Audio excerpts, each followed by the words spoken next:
지난 2주간 죄 죽이기에 대해서 나누었습니다. 따라해 보겠습니다. 죄 죽이기. 이것이 우리 삶의 가장 중요한 가치고 그리스도인들이 추구해야 될 목적입니다. 아멘. 거룩한 것이 우리 삶의 목적이에요. 따라해 보겠습니다. 나의 삶의 목적은 예수님 닮는 것입니다. 나의 삶의 목적은 거룩해지는 것입니다. 이것이 여러분의 행복, 자아 실현보다 더 중요한 것임을. 왜냐하면 우리는 영원한 삶 가운데 이 땅의 삶은 오래 살아야 60, 70년인데 이 땅에서 자아 실현해 봤자 그것이 영원한 우리의 삶은 너무 점과 같은 것이거든요. 이 땅의 잠깐의 행복, 점과 같은 것이거든요. 그러나 하나님과의 관계는 영원합니다. 거룩하신 주님을 사랑하는 것, 그것이 영원토록 남게 하는 우리 삶의 가장 중요한 목적이 되기 때문에 거룩이 우리 삶의 최고의 추구해야 될 가치가 되어지기를 소원합니다. 아멘. 성공보다 쾌락보다 더 중요한 것, 그것이 중요해서 우리는 날마다 죄 죽이기에 피 흘리기까지 싸워내야 되는 거룩한 마음이 우리 가운데 있어야 돼요. 오늘 예배를 통해서 다시 한번 여호와의 군대처럼 죄 죽이기까지 싸우기에 다시 한번 일어설 수 있는, 죄에 대해 타협하고 죄를 좋아하고 죄를 향해 달려가는 발이 빨랐던, 죄를 계획했던 우리 자신이 다시 한번 성령으로 완전히 거룩하게 되어져서 죄와 싸우기를 힘쓰는, 또 그러한 대로 나아가는 저와 여러분 되기를 바랍니다. 그래서 죄 죽이기의 방법 여러 가지를 나눴습니다. 총 4가지인데, 첫째는 죄에 대해서 내가 죽었다, 그리고 하나님께 대해 난 살았다라고 여기라고 했습니다. 여러분, 죄에 대해서 죽은 존재인 줄 믿습니다. 하나님께 대해서 산 자입니다. 그래서 그런 의식들이 어떻게 우리 삶에 나타나냐면, 우리 삶을 나는 죄에 대해서 죽였기 때문에 내 삶의 시간과 재능과 물질을 죄 짓는데 사용하지 않는 것을 결정하는 거예요. 다시 말해서 우리 삶을, 우리 지체를 의의 무기로 드리는 거예요. 여러분이 죄 짓지 않을 수 있는 유일한 비결은 여러분이 남는 시간에 죄를 짓는 게 아니고 남는 시간에 하나님의 나라와 영광을 위해 고민하고 그것을 위해 오늘 하루를 살아가는 거예요. 그러면 죄 지을 시간이 없는 거예요. 수많은 사람들이 주머니가 회개해야 되거든요. 사람들이 죄 짓는데 돈을 쓴다는 것입니다. 여러분의 돈의 씀씀이를 보면서 그것이 나의 이기적 욕망만을 위해서, 나의 죄된 쾌락만을 위해서 돈을 쓴다면, 이것은 내 돈을, 주님께서 허락하신 내 재정을 의의 무기가 아닌 불의의 무기로 쓰는 것입니다. 저는 예전에 이것에 대해서 깊이 회개한 적이 있어요. 말씀을 듣는 내내 별로 이렇게 은혜가 와닿지 않는데 헌금 드리다가 은혜가 팡 터진 거예요. 주머니, 내가 이 돈을, 주님께서 주신 돈을 얼마나 부정하게 죄를 짓는데 쓰는데 앞장섰었는가 하는 내 자신을 보면서 너무 부끄러워서 헌금 드리다가 막 회개가 터지는 거예요. 성령께서 이러한 역사가 여러분에게 있기를 바랍니다. 여러분은 하나님의 것이에요. 의의 무기로 여러분 삶을 드리길 바랍니다. 여러분의 젊음을, 재능을. 네 거 아니잖아. 여러분 거 아니에요. 아멘. 건강도 여러분 거 아니에요. 하나님 주권에 있어요. 하나님은 언제든지 여러분 데려갈 수 있어요. 근데 오늘 하루 눈을 뜨게 하신 것은 그거 갖고 하나님 위해 살라고 주신 것인 줄 믿습니다. 그래서 순종의 종, 의의 종, 하나님의 종으로 살아야 하는 것입니다. 그래서 죄와 싸우고 죄를 죽이기 위해서 무엇이 필요하다겠습니다. 열매를 생각하라. 열매. 여러분이 죄와 벗하며 살았을 때 열매 2가지 뭐였습니까? 부끄러움이에요. 첫째는 부끄러움. 드러내기도 싫었던 부끄러움. 그거 다 드러내면은 내가 이 자리에 설 수 없을 만큼 죄의 결과는 우리를 부끄럽게 하는 것입니다. 그것을 늘 자각해야 됩니다. 우리가 주님 없이 살았던 지난 과거에 얼마나 많은 부끄러움과 수치가 많았는가. 2번째는 그 열매가 뭡니까? 사망에 결국 이르게 하는 거예요. 그러나 우리 안에 의의 열매는 무엇입니까? 생명과 영광인 줄 믿습니다. 부끄럽잖아요. 영광스러워요. 하나님 앞에 자랑스럽습니다. 아멘. 그리고 생명을 향해, 영원한 생명을 향해 걸어가는 인생이 되는 것입니다. 이것이 바로 죄를 죽이기 위해 싸워야 되는 우리의 방식이고 방법이 되는 것입니다. 사도 바울은 오늘 말씀을 통해서 다시 한번 이것을 저와 여러분에게 새긴하고 싶어서 오늘 특별히 혼인법, 우리가 예수님과 결혼했다라는 전제를 가지고 오늘 말씀을 풀어가고 있습니다. 그리스도의 관계를 더욱 명확하게 결혼했다는 이 비유를 들어서 저와 여러분들에게 나타내고 있습니다. 그래서 결혼해서 주님과 사는 것, 다시 말해서 의에 대해 사는 것, 하나님의 종이 되는 것, 예수 그리스도의 신부가 되어 사는 것은 무엇인지에 대해서 저와 여러분들을 보여주고 있기에, 이 예화를 통해서 여러분이 다시 한번 누구인지를, 어디에 속해 있는지를 다시 한번 새기는 거룩한 시간이 되기를 소원합니다. 먼저 그리스도와의 결혼을 설명하기 위해 우리가 이전에 누구와 결혼한 사람인지에 대해서 사도 바울은 이야기하고 있습니다. 우리는 본질상 죄와 율법에 매여 있는, 결혼은 곧 구속이거든요. 결혼은 남편과 아내가 서로에게 매여 있는 것이거든요. 이전에 우리는 죄와 율법에 매여 거기에 놓여 있던 사람들이었다라는 것을 사도 바울은 이야기해주고 싶었던 것입니다. 그래서 유일한 합법적 이혼을 통한 재혼, 예수님과의 결혼을 하려면 그 방법이 딱 한 가지가 있다. 그게 뭐냐면 남편이 죽는 거다. 배우자가 죽는 것이다. 합법적, 법적으로 이전에 우리가 죄와 율법에 매여서 거기에 속해서 마치 죄와 율법과 결혼한 것처럼 살았다면 둘 중에 누군가는 죽어야 되는 거예요. 죽어야지만 남편이 죽었기 때문에 나는 합법적으로 다른 남자와 결혼할 수 있게 된다는 것을 사도 바울은 당시의 혼인법을 들어서 설명하고 있습니다. 우리 1절, 2절 말씀 보시면, 형제들아 내가 법 아는 자들에게 말하노니 너희는 그 법이 사람이 살 동안만 그를 주관하는 줄 알지 못하느냐. 남편 있는 여인이 그 남편 생전에는 법으로 그에게 매인 바 되나 만일 그 남편이 죽으면 남편의 법에서 벗어나느니라. 남편이 죽지 않았는데 다른 남편한테 가면 이거는 간음한 거거든요. 그래서 음녀라고, 합법적이지 않다고 이야기하는 것입니다. 3절 말씀 보면, 그러므로 만일 그 남편 생전에 다른 남자에게 가면 그는 음녀라. 그러나 만일 남편이 죽으면 그 법에서 자유롭게 되나니 다른 남자에게 갈지라도 음녀가 되지 아니하니라. 이건 매우 쉬운 논리입니다. 배우자가 죽어야지만 우리는 합법적 재혼이 가능한 거예요. 율법과 죄에 속해서 그것과 결혼한 것처럼 거기에 눌려서 살고 있는 우리 자신이 유일하게 예수님과 재혼할 수 있는 유일한 비결이 무엇이냐면 둘 중에 하나는 죽는 거라는 것입니다. 그런데 어떤 결론이 이어납니까? 4절 말씀 같이 한번 읽어보겠습니다. 4절 말씀 시작. 그러므로 내 형제들아 너희도 그리스도의 몸으로 말미암아 율법에 대하여 죽임을 당하였으니 이는 다른 이 곧 죽은 자 가운데서 살아나신 이에게 가서 우리가 하나님을 위하여 열매를 맺게 하려 함이라. 아멘. 다시 말해서 우리가 율법에 매여 있었고 율법에 대하여 죽을 수밖에 없는 상태였는데 우리는 이 율법을 범한 결과 사망에 이를 수밖에 없는 종속된 사람이었는데 어떤 일이 벌어났습니까? 예수님이 율법에 대하여 대신 십자가에서 죽으신 거예요. 그것을 믿는 자는 우리 또한 예수님과 죽은 것이 되는 것입니다. 그러니까 우리가 상상하기를 이 논리적으로 남편이 죽는다, 그러니까 율법이 죽는다고 생각하는 게 아니고 여기서 얘기하면 내가 죽는 거예요. 내가 죽고 다시 살아나는 거예요. 합법적이 되려면 누군가는 죽어야 되는데 그리스도께서 십자가에서 율법에 해당하는 사망에 이르셔서 죽으셨다는 걸 우리가 믿음으로 같이 죽었을 때 우리는 이제 합법적으로 다시 한번 이 율법과 죄의 저주에서 얽매이면서 벗어날 수 있는 존재가 되었다는 것을 사도 바울은 이야기해주고 있는 것입니다.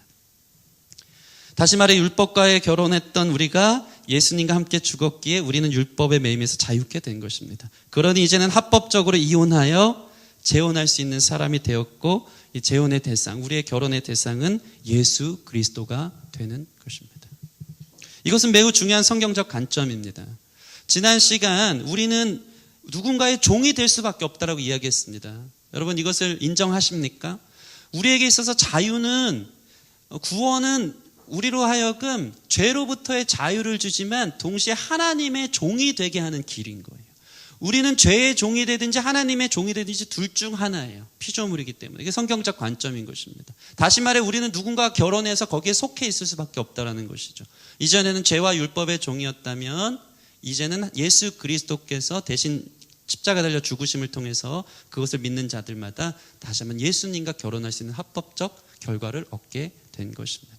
여러분 예수님의 십자가의 죽으심으로 말미암아 여러분이 죄의 속박에서 벗어나셨다는 사실을 여러분 믿으시기 바랍니다. 합법적으로 벗어나서 예수 그리스도와 함께 결혼 관계를 보낼 수 있게 된 저와 여러분들이 되어졌다는 사실을 믿으시기 바랍니다. 그래서 4절 말씀 보면 이는 다른 이 곧 죽은 자 가운데서 살아나신 이에게 가서라고 나와 있어요. 이제는 예수 그리스도께 속한 사람, 예수 그리스도와 결혼한 그리스도의 신부와 같은 자가 되어졌다는 것이지 율법으로부터 죽은 자 가운데서 자유했기 때문에 딴 데로 내 마음대로 솔로로 살라는 게 아니에요. 살아 계신 다시 살아나신 이에게 가서 6절 말씀 보시면 6절 이제는 우리가 얽매였던 것에 대하여 죽었으므로 율법에서 벗어났으니 이러므로 우리가 영의 새로운 것을 뭐 할 것이요? 섬길 것이요. 율법으로 벗어났으니까 자유와 방종 내 멋대로 사는 것이 아니고 이제는 그리스도와 결혼한 존재가 되어서 그분을 섬기는 것, 나의 남편으로 섬기는 것이 저와 여러분의 정체성이라고 이야기하고 있습니다. 죄, 사탄, 마귀는 율법을 이용해서 우리를 합법적으로 죽이려 했는데 그런데 예수님이 대신 죽으셔서 우리는 새롭게 우리의 신랑 되신 예수님을 섬기게 된 것입니다. 그리스도 예수님께로 우리가 시집 가는 거예요. 그분의 신부로 서 있는 거예요. 합법적으로 정당하게 이것이 가능한 것입니다. 우리 옆 사람과 이렇게 좀 이야기했으면 좋겠습니다. 당신은 예수님과 결혼했습니다. 아멘, 아멘. 네. 그 결과는 무엇입니까? 그 결과는 따라해보겠습니다. 열매입니다. 결혼은 반드시 열매를 가져옵니다. 결혼의 열매는 서로를 닮아가는 거예요.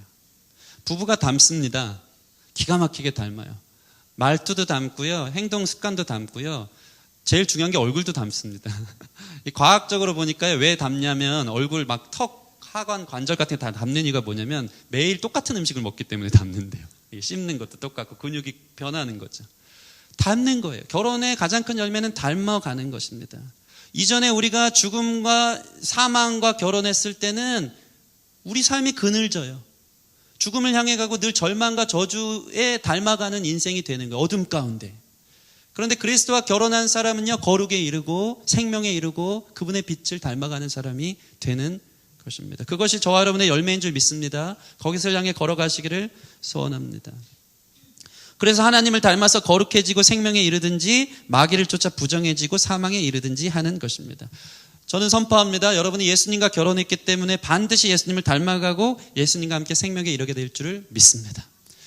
지난주에 얘기한 것처럼 C.S. 루이스가 기가 막힌 이야기를 하지 않았습니까? 우리의 인생이 영원하다는 관점 속에 볼 때 우리 자신의 인생 70년을 돌이켜보면 별로 그렇게 변한 것 같지 않다라는 것이죠. 근데 영원의 관점에서 볼 때 조금씩 우리는 닮아가고 있는 거예요. 그리스도와 결혼했기 때문에. 믿으십니까? 그래서 100만 년 후에는 둘 중에 하나예요. 진짜 거룩해서 예수님을 닮은 사람, 신랑 대신 예수님을 닮은 사람이 되든지 아니면 진짜 죄인 중에 괴물이 돼 있든지 다 드러나 있는 거예요. 방향이 중요한 거예요. 여러분은 예수님을 믿음으로 예수님을 닮아가고 있습니까? 내 자신을 볼 땐 변화가 없어 보여요. 주님. 성장이 없어 보여요. 여전히 내 고집과 내 죄, 내 욕심이 내 삶을 장악하는 것 같아요. 이런 내 자신을 볼 때가 있겠지만 날마다 주일마다 와서 주님의 은혜에 나를 붙드시는, 나에게 기반을 두지 않고 예수님의 사랑 때문에, 예수님의 붙드심 때문에, 그분의 긍휼하심 때문에 나를 계속 이끌어가신 좋은 신랑 되신 예수님이 계시기 때문에 나는 날이 갈수록 변화될 것이다. 변화되어지고 있다. 이것이 저와 여러분 가운데 이루어지는 결론이 되는 줄 믿습니다. 이제 바울은 이 결혼의 핵심 논리에 있어서 특별히 율법의 역할에 대해서 분명히 말해두려고 하고 있습니다. 이것이 매우 중요한 오늘 성경의 주제입니다. 왜 그렇습니까? 보세요. 자칫 우리가 율법과 합법적으로 이혼했기 때문에 율법에 대해서 부정적인 견해를 갖기 쉽다는 거예요. 율법에 매였을 때 나를 죽이려 했고 내가 너무 속박됐고 힘들었다 이거죠. 폭력 남편이었다 이거죠. 나를 정죄하는데 앞장섰던 남편이었다 이거죠. 그래서 율법에 대해서 부정적인 견해를 갖기 쉽고 예수 안에서 좋은 남편 만나서 나 자유 얻었네 너 자유 얻었네 할 때가 있다는 것입니다. 근데 사도 바울은 율법이 나쁘다라는 것이 아니라는 것을 너무나도 명확하게 이야기해주고 싶었던 것입니다. 왜 그렇습니까? 우리가 합법적으로 율법과 죄로부터 자유케 돼서 주님과 결혼했기 때문에 우리 삶에 있어서 율법이 폐기된 게 아니라는 것을 보여주고 싶었던 거예요. 이것을 저는 오늘 설교를 통해서 증명하고 싶습니다. 우리는 이렇게 생각합니다. 율법은 나쁜 거다. 우리를 얽매이게 하고 우리를 정죄에 이르게 한다. 율법에서만의 자유를 선언한 것입니다. 그런데 그러다 보면 어떻게 됩니까? 잘못된 결론에 빠지는 경우가 있는데 내가 자유를 얻었기 때문에 율법 안 지켜도 되는구나. 그리스도 안에 머물면서 그리스도의 사랑만 누리면서 그 은혜, 내 죄보다 더 큰 은혜가 있으니까 맘대로 살면 되는구나 하면서 어떤 일들 벌어지냐면요. 강남에 어떤 그 얘기를 들었는데 어떤 권사님이 잘 나가는 이제 사장님인데 권사님이라고 얘기하면서 호스트바 가서 술 한잔 하시면서 나 예수 믿어 자유해 괜찮아. 방종으로 율법을 폐기하는 사람의 결론으로 치닫게 된다는 것입니다. 그래서 율법의 역할을 여러분이 아는 것이 중요해요. 율법은 결코 부정하거나 나쁜 것이 아니다. 문제는 율법 안에 있는 내가 나쁘고 내가 죄인이고 내가 문제가 있다는 것을 보여주기를 원한다는 것입니다. 이 균형을 잡으려고 율법에 대해 바울은 단정하여 정의합니다. 7절 말씀 같이 읽겠습니다. 시작. 그런즉 우리가 무슨 말을 하리요? 율법이 죄냐? 그럴 수 없느니라. 율법으로 말미암지 않고는 내가 죄를 알지 못하였으니 곧 율법이 탐내지 말라 하지 않았더라면 내가 탐심을 알지 못하였으리라. 아멘.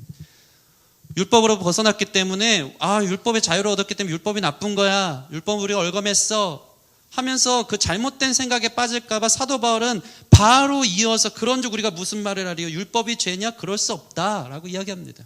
율법은 누가 주셨습니까? 하나님이 주신 것입니다. 12절 말씀을 보면 율법은 심지어 거룩하고 의롭고 선하다고 이야기하고 있습니다.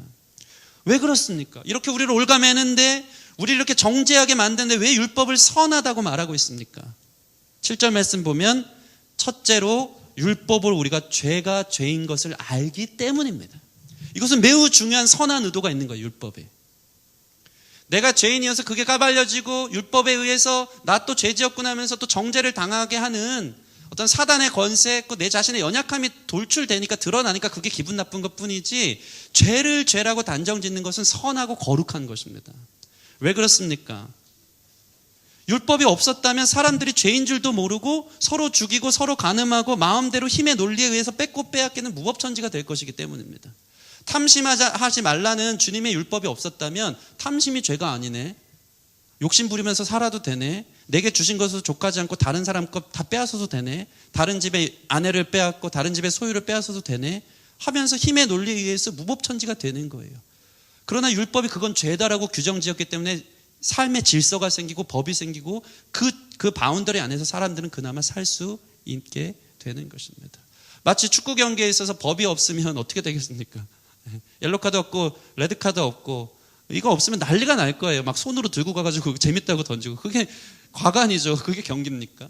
룰은 선한 것입니다. 룰이 있기 때문에 그 안에서 누리면서 질서 있게 축구 경기를 볼 수 있는 것처럼 하나님이 주신 율법은 첫째로 우리가 죄가 무엇인지를 가르쳐주는 거기 때문에 선한 것 그 자체인 줄 믿습니다. 근데 문제는 무엇입니까? 따라해 보겠습니다. 내가 문제입니다. 네, 그렇죠. 이놈이 문제예요. 이놈이 문제. 죄로 규정한 게 문제가 아니고 그 죄로 규정한 것을 우리가 범하고 싶은 게 문제예요. 율법이 우리를 올가매는 것이 아니라 그 율법을 어겨 율법의 정죄를 당할 수밖에 없는 우리가 나쁜 거예요. 참 재밌어요. 인간이 얼마나 간사한지에 대해서 이야기해 주기를 원합니다. 우리 8절 말씀 볼까요? 같이 한번 읽어보겠습니다. 그러나 누가 문제냐고 지금 사도 바울이 이야기하는 거예요. 8절 시작. 그러나 죄가 기회를 타서 계명으로 말미암아 내 속에 온갖 탐심을 이루었나니 이는 율법이 없으면 죄가 죽은 것임이라. 계명 가운데 이건 죄라고 얘기하니까 죄라고 얘기한 거에 더 관심을 갖기 시작하면서 온갖 탐심을 이루는 작용을 하는 부패한 우리 자신을 사도 바울은 이야기하고 있는 것입니다. 마치 어릴 적에 부모님이 오락실 가지 말라고 하면 더 가고 싶습니까? 가고 싶지 않습니까? 그렇게 가고 싶어요. 왜 거기 가지 말라고 했을까? 특히 당구장. 당구장이 그렇게 궁금했어요. 그걸 왜 가지 말라 그러지? 네. 오락실 예전에 가면 부모님이 거기는 막 이렇게 돈 뺏는 형들이 있었기, 나쁜 불량배들이 있었고 질이 안 좋은 사람들만 거기 있었기 때문에 가지 말라고 했는데 그게 문제가 되지 않았어요. 오락실 가고 싶은 거예요. 계속 관심을 갖습니다. 지나가다가 여긴 어딘가 계속 쳐다보기 시작하고 조금씩 발을 들여놓습니다. 그러다 친구가 가니까 따라가기 시작하고요. 나중에는 동전이 없으니까 외국 동전, 일본 돈 100엔이 우리나라 100엔이랑 크기가 똑같거든요. 제가 알게 된 게 아니고 우리 둘째 형이 그 사실을 알았습니다. 그래서 아버지가 100엔이면 오늘날 1,000원 아닙니까? 1,000원. 100엔을 이만큼 갖다 놓은 거를 부모님 몰래 심부름 시켜주면 꼭 20분씩 보글보글을 하러. 네. 100원 대신 100엔을 넣고 했어요. 그거를 100엔을 넣고. 네. 그러면서까지도 하지 말라는 거 그렇게 하다가 어머니한테 된통 걸려가지고 귀싸대기 한 대 맞으면서 이제 질질 끌려오고 막 내복바람으로 추운 겨울에 밖에 막 서 있고 난리를 쳤죠. 이 사람은 하지 말라고 하면 더 하고 싶어하는 마음이 있습니다. 성경이 기가 막혀요. 이게 저와 여러분 아닙니까? 이런 삐딱함이 있는 거예요. 율법이 죄라고 얘기하면 더 하고 싶어 해요. 하지 말라는 것을 즐기고 싶은 욕망이 청개구리 심보가 우리 안에 있는 거예요. 참 신기해요. 그래서 중독에 있어서 그 심리학적으로 잘 가르쳐야 되는 게 있는데 너무 하지 말라 그러면 더 중독이 된대요. 너무 하지 마. 그거 나쁜 거야, 잘못된다 그러면 더 추구해요. 그래서 거기에 더 빠지는 거예요. 그 은밀하고 그 비밀스러운 것을 즐기면서 더 중독되어진다는 것이죠. 사람의 심리가 하지 말라 그러면 더 하는 거예요. 그러면 문제는 율법이 하지 말라 그랬으니까 율법 탓하냐? 그게 아니라는 거예요. 율법은 죄를 죄라고 얘기했을 뿐인데 그거 하지 말라는 거 내가 괜히 궁금해서 내 죄성이, 내 더러운 탐심이 그것을 추구하기 시작하니까 죄에 매이고 율법의 정죄에 쌓여서 사망에 이르는 우리 자신의 문제 때문에 결국 죽을 수밖에 없는 죄의 결과를 우리가 맞닥뜨리게 되어 있는 것입니다. 어거스틴은 그의 고백록에서 이렇게 이야기합니다. 죄에 대한 통찰력을 자신의 어린 시절 예화를 들어가면서 기가 막히게 이야기하는데 잘 들어보세요. 저는 이거 읽으면서 너무 공감이 됐어요. 어거스틴이 이런 고백록에 이 글을 씁니다. 우리 포도밭 근처에 배가 주렁주렁 열린 배나무 한 그루가 있었다. 하지만 그 배는 색도 맛도 특별히 좋아 보이지 않았다. 나와 몇몇 또래들은 그 나무에서 배를 훔쳐 먹어야겠다고 마음먹었다. 우리는 한밤중에 몰래 그곳에 모여 우리가 가져갈 수 있는 만큼의 많은 배를 훔쳤다. 하지만 먹으려고 했던 것이 아니기에 조금 맛본 후 남은 배들을 모두 돼지에게 던져주었다. 우리의 진짜 즐거움은 해서는 안 될 일을 하는 데 있었다. 집에서는 훨씬 좋은 배가 많이 있었지만 도둑이 되어보고 싶은 마음에 남의 배를 훔쳤다. 훔친 배들을 던져버리면서 내가 맛본 것은 나 자신의 죄였고 나는 그것이 무척이나 즐거웠다. 무엇을 함에 있어서 그 결과물이 맛있고 좋고가 아니고 그 자체의 거역함, 그 자체의 내 스스로가 하나님이 되고 싶어하는 것. 하나님이 뭔데 내 인생 컨트롤하고 하지 말라고 해요. 그게 싫어요. 그게 원죄 아닙니까? 사단이 그렇게 우리를 공격한 거예요. 선악과 먹지 말라고 하신 하나님의 선한 의도를 다 뒤로 한 채 너 이거 먹으면 하나님처럼 될 거야. 하나님처럼 되는 게 뭘까요? 컨트롤 받기 싫다는 거예요. 하나님처럼 되는 거. 거역하지 말라 이거야. 잘못되고 잘 되건 내 판단이지. 그러나 우리는 피조물이기 때문에 잘못되고 잘 되는 걸 내 판단으로 잘 걸어갈 수 있습니까? 없습니까? 없어요. 로마서는 그걸 너무나도 기가 막히게 얘기해 줍니다. 우리 자신이 주인이 돼서 내가 하고 싶은 대로 살면 주님이 우리를 내버려 두는 것이 주님의 저주 중에 책망 중에 가장 큰 거라고 했어요. 내버려 두시면 어떻게 됩니까? 결국 파멸과 고생의 길이 있는 것이 우리 자신일 뿐인데 우리는 그걸 모른 채 하나님 싫어요. 이건 내가 하고 싶어요. 왜 하지 말라 그러죠? 더 그것을 탐내면서 배 따먹듯이 그렇게 살아가는 것이 우리 자신인 거예요. 얼마나 우리 자신이 은밀하게 그러한 죄를 즐기고 있는지 모른다는 것입니다. 우리는 죄를 좋아하는 사람입니다. 거역을 좋아하고 그 스릴, 그 은밀, 그 반항을 좋아하는 것입니다. 사실 그 자체가 좋지 배가 그렇게 맛있진 않습니다. 여러분도 아시죠? 죄 자체가 여러분에게 기가 막힌 맛을 줍니까? 죄의 결과는 늘 씁니다. 죄를 지은 결과, 죄의 맛은 써요. 그러나 거역하는 것 자체가 좋은 거예요. 은밀히 불장난하는 게 즐거운 거예요. 그런 심보가 우리 안에 있는 것입니다. 여러분, 그러니 다시 한번 이야기하겠습니다. 죄를 죄라고 규정하는 율법이 문제입니까? 변태적인 우리가 문제입니까? 우리가 문제인 거예요. 정말 삐딱합니다. 자꾸 이거 하는데 오늘 밤은 삐딱하게 이게 자꾸 생각나서 자꾸 이러고 싶어요. 저는 어떤 죄성이 있냐면요, 항상 하는 얘기, 뭐 웃고 그래. 항상 하는 얘기가 밤만 되면 삐딱해지고 싶어. 예.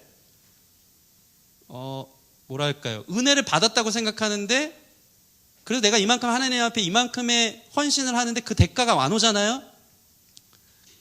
주로 주일 저녁에 내가 원하는 어떤 막 열매가 없고 막 허무해. 그러면 겁나 삐딱해집니다. 내가 이렇게 헌신했는데 주님 은혜를 안 주셔. 이렇게 헌신했는데 성도들이 변화가 없어. 이렇게 헌신했는데 우리 가정, 우리 자신에 대한 변화가 없어. 그럼 겁나 삐딱해져요. 싫어요. 싫어. 나 죄 지을 거야 하고 있는 거예요. 이게 우리 자신의 문제라는 것이면, 여러분 갑자기 정죄의 눈빛으로 저를 보고 있어. 이런 율법주의자들. 율법이 있기에 우리가 죄를 알게 되었고, 그게 문제가 아니고 우리의 죄성이 문제인 것이죠. 그래서 어거스틴의 고백록처럼 배는 맛이 없는데 해서는 안 될 일 자체를 좋아하는 거, 하나님 거절하는 거, 하나님 거부하는 거, 내 멋대로 사는 거, 여러분 인정하십니까? 그게 우리예요. 책임도 못 지면서 파멸과 고생길이 있는데 그렇게 미련한 거예요. 자신이 절대 권력을 갖고 하나님처럼 되어 누구도 나 자신이 하고 싶은 것을 금지하게 하면 그게 진짜 싫은 거죠. 자기가 하나님이 되고 싶어하는 것입니다. 결과는 무엇입니까? 10절 생명에 이르게 할 그 계명이 내게 대하여 도리어 사망에 이르게 하는 것이 되었도다. 잘 지키면 생명에 이르는데 우리 잘 지킵니까? 못 지킵니까? 삐딱해서 지키기 싫으니까 결국 죽는 거예요. 결과 죄의 삭은 사망입니다. 이게 너무 힘든 거예요. 11절 말씀 같이 한번 읽겠습니다. 11절 시작. 죄가 기회를 타서 계명으로 말미암아 나를 속이고 그것으로 나를 죽였는지라. 우리가 나쁜 겁니다. 죄가 계명으로 우리를 정죄하려고 괜찮으니까 범죄 우리를 속이고 우리 자신 안에 있는 내면적 삐딱함이 그 죄와 맞장구 쳐서 그 유혹을 이겨내지 못하고 죄를 범함으로 인해서 우리는 죽음과 사망에 이르는 존재가 됩니다. 결국 율법은 우리에게 우리가 죄인인 것을 가르쳐주는 기능을 합니다. 그런데 이게 왜 선하고 은혜입니까? 율법이 우리를 정죄하면 정죄할수록 믿는 자에게 있어서 이것이 소망이 되는 이유는 나 자신에겐 소망이 없는데 그래서 예수님이 계시구나 라는 것을 바라볼 수 있기 때문인 줄 믿습니다. 율법이 여러분을 정죄합니까? 죄에서 벗어날 수 없는 여러분 자신의 삐딱함을 봅니까? 그때 그 죄의 삭시 사망인데 누가 대신 죽으셨죠? 예수님이 죽으셨어요. 그거 믿으면 이제 예수님이 나의 신랑 되어주신다는 거예요. 더 이상 정죄하지 않는다는 거예요. 정죄받을 필요가 없어요. 예수님 대신 죽으셨으니까. 그리고 주님의 사랑 안에서 우리는 걸어가는 거예요.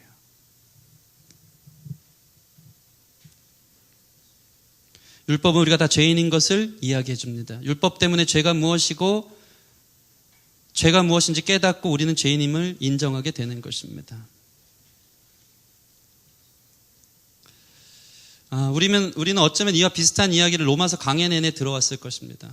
다른 각도로 다시 한번 확인하길 원해서 사도 바울은 다시 한번 이것을 언급합니다. 다음 주는 성령 안에 거하는 사람의 삶에 대한 로마서의 중심에 있는, 그러므로 그리스도 예수 안에 있는 자에게 결코 정죄함이 없는 하는 로마서의 보석과 같은 하이라이트의 말씀을 다다음 주에 이제 듣게 될 텐데, 그 심화 속으로 우리는 들어가서 우리 자신이 누구인지를 다시 한번 보여주고 있는 것입니다.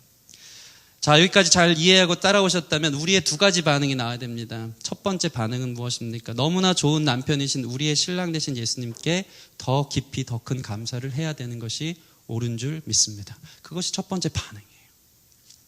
이전에 우리 남편은 누구였습니까? 우리를 정죄하는 남편이었습니다. 사실 그 정죄는 마땅하니까 어떻게 할 수가 없었죠. 우리가 남편이 원하는 삶을 살지 않았기 때문입니다. 율법을 어기고 바람핀 사람들이기 때문에 율법인 남편의 분노는 정당했으며 그 대가도 정당한 것입니다. 그래서 우리가 율법에 대해 바로 깨닫는다면 율법이 나쁘다고 할 것이 아니고 우리가 율법을 어기는 삐딱한 죄인이라는 결론에 도출하게 됩니다. 다시 말해 율법은 우리가 죄인임을 드러내고 우리가 완전한 절망 속에 빠져 죽을 수밖에 없다는 걸 인정케 될 때, 그때 예수님께 감사하는 일이 벌어지는 거예요. 그런 우리를 예수님이 대신 죽으심으로 완전 자유케 하시고 구원케 하셨구나. 내가 죄인임을 깨달을수록 주님의 은혜가 큰 줄 믿으시기 바랍니다.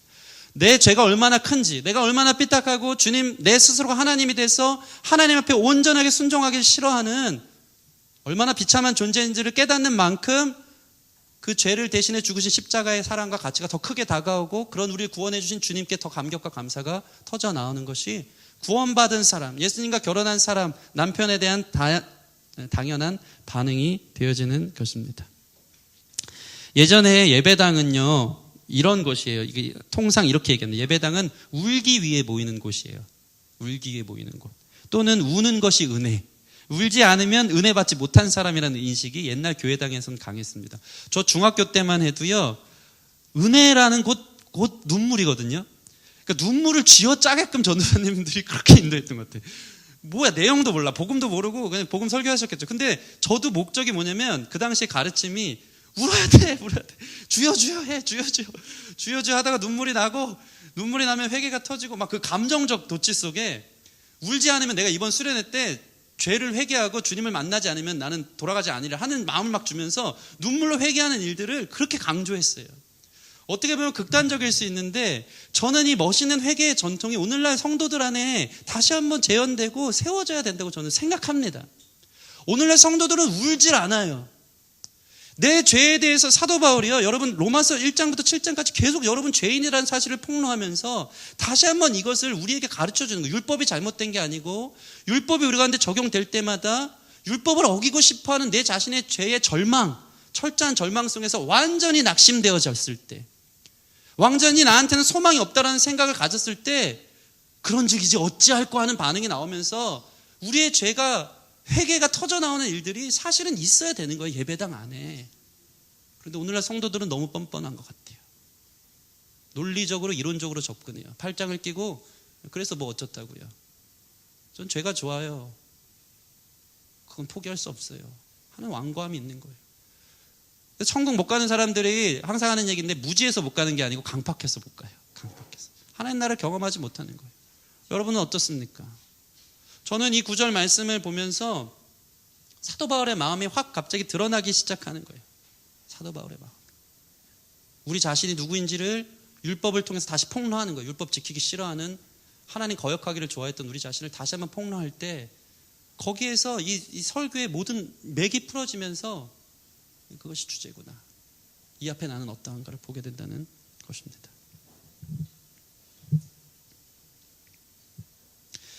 이 존 버녀는 철로 역정에서 이렇게 이야기합니다. 죄인의 괴수에게 넘치는 하나님의 은혜라는 책을 시리즈로 썼는데, 그는 거의 18개월 동안 무서운 죄의식의 고뇌에 사로잡혔었다고 합니다. 1년 반을 내가 죄인이구나, 눈물로 산 거예요. 이 무게가 있습니까? 여러분 안에 이런 경험이 있습니까? 그러면서 늘 그는 이런 고백을 합니다. 사람으로 태어나지 않았다면 더 나을 뻔했노라. 이게 저한테는 공감이 돼요. 저의 문제는 죄의 문제예요. 하나님을 거역하고 싶어하는 내 자신의 문제예요. 제 삶의 가장 큰 이슈와 가장 큰 문제는 이거예요. 내 자신의 연약함, 내 자신의 절망감, 이것으로 인해 파생되어지는 수많은 사람들의 고통, 이웃을 사랑하지 않고 하나님을 사랑하지 않고 나 자신밖에 모르는 내가 중요한 이 죄. 그래서 저는 이 책을 읽으면서 나도 사람으로 태어나지 않았으면 좋겠다. 너무 이 눌림이, 이 죄로 인한 고뇌가 너무 심한 거예요. 여러분의 이것이 있습니까? 그것이 주님의 은혜를 은혜되게 하는 거예요. 주님의 가치를 더 보석같이 찬란하게 하는 거예요. 구원의 은혜를 더 드러나게 하는 거예요. 내 죄의식이.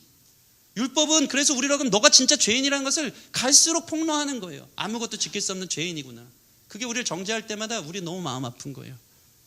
그러면서 사람으로 태어나지 않는 게 좋았을 뻔한데 왜 나는 이 모양이 됐는가. 그 절망에서 그리스도의 구원이 놀라운 감사로, 감격으로, 은혜로 경험되어지는 것입니다. 두 번째 반응은 무엇입니까? 끝으로, 이제는 우리의 남편이 되셔서 우리를 정죄하는 것이 아니고 우리에게 생명의 열매를 맺게 하신 주님께 감사하여 율법을 지키는 삶이 따라오는 거예요. 이게 그리스도의 수순인 것을 믿으시기 바랍니다. 율법을 폐기하면 안 돼요. 주님께서 율법을 완성하러 오셨어요. 율법의 첫째 목적은 우리가 죄인인 것을 드러낸다면, 두 번째 목적은 우리가 예수님을 사랑하는 모습이 율법을 지킴으로 보여지는 하나의 근거가 되는 거예요. 다시 말해, 율법주의자들은 율법을 지켜서 구원받으려고 했어요. 그건 잘못된 겁니다. 율법을 지키는 그리스도의 이유는 뭐냐면 구원의 수단과 목적이 되려는 것이 아니고 구원의 결과로 따라오는 거예요. 여러분이 주일 성수하고 헌금하고 거짓말하지 않고 안식일 그렇게 지키는 이유가 구원받기 위해서 하는 거라면 잘못된 거예요. 율법주의자인 거예요. 또는 반대로 율법 폐기론자가 돼, 나 예수님 구원받았으니까 안식일 잘 지키지 않고 내 멋대로 살고 헌금 생활 잘 안 하고 거짓말해도 괜찮으니까 그렇게 산다면 그건 율법 폐기론자 되는 거예요. 사도 바울은 이 균형을 잡기 원하는 거예요. 구원받기 율법 지키지 말고 너를 구원해 주신 주님께 감사하여서 율법을 지키는 사람이 되라. 여러분, 저와 여러분이 이러한 율법을 지키는 사람들이 되어지길 소원합니다. 율법을 노력해도 못 지키지만 즐기는 사람은 지키더라고요. 다시 얘기해서 예수님 사랑하면 율법 지키게 되어져 있습니다. 이것을 경험하게 되는 줄 믿습니다. 항상 하는 얘기인데, 영어 잘하는 비결은 내가 죽으라고 노력해도 영어가 안 되지만 여자친구가 미국 사람이면 사랑하니까 자연스럽게 영어 잘하게 되어 있는 거예요. 율법을 내가 죽으라고 하려고 해도 못 지키는데 예수님 사랑하기 시작하면요, 예수님 원하는 거 지켜드리고 싶고 해드리고 싶어서 살다 보니까 거룩해지고 어느 순간 거짓말도 끊기고 도둑질도 끊기고, 간음도 끊기고, 탐심도 끊기고, 안식일 잘 지키고, 부모를 공경하는 일들이 예수님 사랑하기 때문에 그 관계 안에서 일어나는 거예요. 여러분 안에 구원받았다는 증거는 율법을 지킴으로 나타나는 것입니다. 율법을 강조하는 이유가 여기 있는 거예요. 율법은 선합니다. 율법은 하나님을 사랑하는 기준이 되어지는 거예요. 그런 의미에서 여러분 율법을 잘 지키는 저와 여러분 되기를 소원합니다. 이것이 매우 중요한 것입니다. 한 예화만 들고 말씀을 마치겠습니다. 우리 반주해 주시고. 항상 자주 이 예화를 했었는데, 어떤 결혼한 여자가 남편과 결혼했는데 맨날 남편한테 여보 사랑해 여보 사랑해 고백은 엄청 많이 하는데, 문제는 뭐냐면 사랑한다고 말만 하고 밤에 맨날 늦게 들어와. 집에서 애 교육은 안 시키고 뭐 맛있는 거 헤매기고 가사일은 뒷전이고 맨날 늦게 들어오면서 말로만 여보 사랑해 하는 거예요. 그거 남편 사랑하는 겁니까? 사랑하지 않는 겁니까? 사랑하지 않는 거죠. 사랑한다는 것은 최선의 의무를 하는 거예요. 남편을 사랑하기 때문에 돌아올 걸 생각해서 가정을 돌보고 설거지하고 밥을 짓고 애들 교육시키고 기다리는 거. 네. 그게 우리 삶에 여러분 그러니까 항상 하는 얘기인데, 왜 교회에 나오냐? 복 받으려고, 구원받으려고. 이미 여러분 구원받은 것을 믿으시기 바랍니다. 이 행위로는 구원받을 수 없어요. 여러분 구원받은 것은 믿음으로 되는 거예요. 그럼 교회 안 나와도 되겠네? 아니, 그렇지 않아요. 율법 폐기론자로 끝나지 말고 주님 사랑하니까 주님이 원하시는 것을 지켜드리는 거예요. 그러다 보면 거룩해지고 예수님 닮아가고 생명에 이르게 되는 줄 믿습니다. 이게 이론적으로 들리지 않기를 소원합니다. 이론적으로 이 시간 같이 좀 기도할 때 두 가지 반응. 율법 앞에, 우리를 정죄하는 율법 앞에 율법 나쁘다 하지 말고 여러분이 죄인임을 인정함으로, 내가 차라리 사람으로 태어나지 않았으면 이 고통 없을 텐데, 내 죄 때문에 내 스스로가 죽어가고 다른 사람 죽여가는 우리 스스로의 모습 앞에 옛날 예배당처럼 울면서 회개하는 일들이 있기를 소원하고, 그런 우리를 구원해 준 주님 앞에 감사와 감격의 눈물이 회복되어지는 것이 예배 가운데 일어나길 소원합니다. 그래서 우리의 의지적 결단이 일어나는 거예요.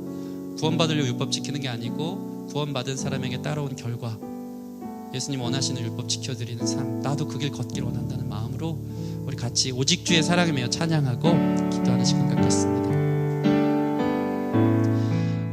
오직 주의 사랑에 매여 내 영 기뻐 노래합니다. 이 소망의 언덕 기쁨의 땅에서 주께 사랑드립니다. 오직 주의 임재 안에 갇혀 내 영 기뻐 찬양합니다. 이 소명의 언덕 거룩한 땅에서 주께 경배드립니다.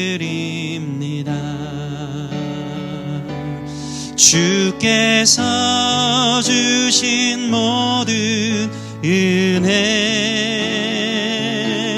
나는 말할 수 없네. 내 영혼 즐거이 주 따르렵니다. 주께 내 삶 드립니다. 주께서 주신 모든 은혜, 주께서 주신 모든 은혜 나는 말할 수 없네. 내 영혼 즐거이 주 따르렵니다. 주께 내 삶 드립니다. 우리 같이 기도할 때 여러분 즐거이 우리의 신랑 되신 주님 따르십니까? 이 거룩한 땅에서 주님의 사랑에 매여서 기쁨으로 걷고 있습니까? 아니면 주님 하지 말라는 거 너무 싫어서 은혜 이용하면서 내 멋대로 여전히 내가 하나님 돼서 하나님 하지 말라는 것만 은밀하게 비밀스럽게 하기를 기뻐했던 우리 자신은 아닌지, 그 율법적 정죄에 사로잡혀 그 결과는 파멸과 죽음의 길, 고통의 길이 기다리고 있는데 어리석게 그 길을 가는 것은 아닌지, 율법이 우리를 정죄하면 우리가 그런 존재라는 것을 인정하라는 것이죠. 그때 우리를 자유케 하신 주님이 소망되어짐이 발견되어져서 그 감사와 감격이 눈물로 감사하며 일어나는 것들이 우리 예배 가운데 일어나는 것인 줄 믿습니다. 저는 오늘 이 설교를 통해서 여러분이 그냥 좀 생각했으면 좋겠어요. 시간만 때우고 가지 말고 그냥 왔다 가는 사람처럼, 얼마나 불쌍한 사람이 어디 있겠습니까? 왔는데 주의 말씀 들었으면 우리 자신이 누구인가를 좀 보면서 주님의 은혜가 무엇인가를 좀 깊이 있게 상고하고 묵상하면서 깊이 파는 거예요. 파고 그 은혜 앞에 다시 한번 주님 주신 사랑이 커서 그저 형식적으로 종교적으로 예배드리러 오는 게 아니고 그 은혜가 너무 커서 율법을 지키고 구원의 수단이 아닌 구원의 결과로 하나님을 사랑함으로 주님을 즐거이 따르기를 결단하는 것, 그렇게 이웃 사랑하는 것, 그것이 우리 삶의 결과가 되어지기를 우리 좀 기쁨으로 또 간절히 좀 기도하며 나아갔으면 좋겠습니다. 우리가 희생해야 되는 이유, 남을 사랑해야 되는 이유, 나 자신이 아니라 주님 때문에 그 길을 걷기를 결단하며 나아가는 귀한 시간 되길 바랍니다. 우리 함께 좀 기도하며 나아가겠습니다. 아버지, 논리적으로 성령 하나님 오셔서 우리를 좀 만져주시기를 원합니다.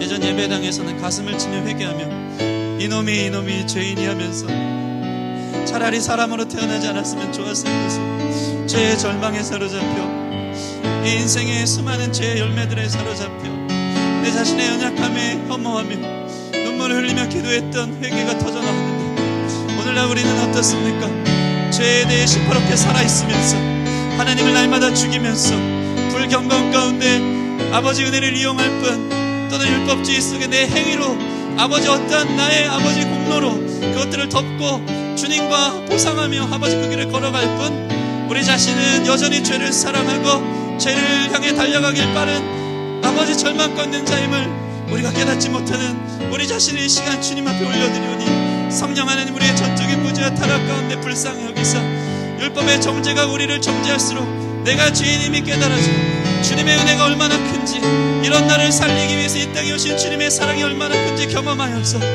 그 은혜와 사랑 앞에 내 삶을 묻고 그 은혜와 사랑 앞에 내 삶이 메어져서 이제는 내가 스스로 자유하는 예수 그리스도의 종이 되어 주님의 신부가 되어 주님 기뻐하시는 삶을 위해 나 자신을 드리며 살아가는 결단에 이르는 거룩한 역사가 예배 가운데 일어나기를 소원합니다. 아버지 하나님, 우리 교회가 왜 있습니까? 주님의 신부들입니다. 신랑 되신 예수님 순종하고 우리의 삶이 의의 무기로 주님께 드려지고 주님 기뻐하시는 열매, 생명의 열매 맺기 위함인데 우리는 주님을 사랑하지 않습니다. 이웃을 사랑하지 않습니다. 우리 자신이 너무 중요하여서 아버지 너무나 내 계심과 우리 자신의 아버지 마음이 너무 중요하여서 희생하고 배려하는 삶이 너무 부족한 것 같습니다. 불쌍히 여겨주십시오. 죄의 결과 열매를 불쌍히 여겨서 하나님 기뻐하시는 삶으로 우리 자신을 드리게 없도록 인도해 주길 소원합니다. 도와주시옵소서. 하나님, 우리 자신을 성경은 기가 막히게 보여줍니다.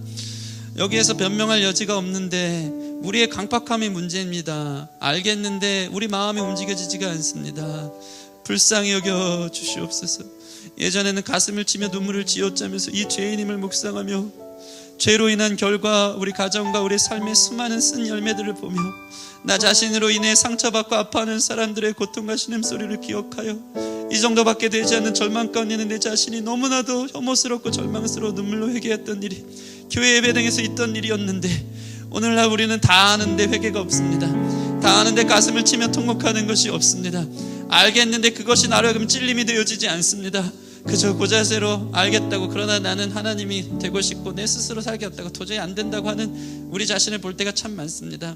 성령 하나님, 깊은 회개는 더 큰 은혜로 우리를 인도하는 줄 믿습니다.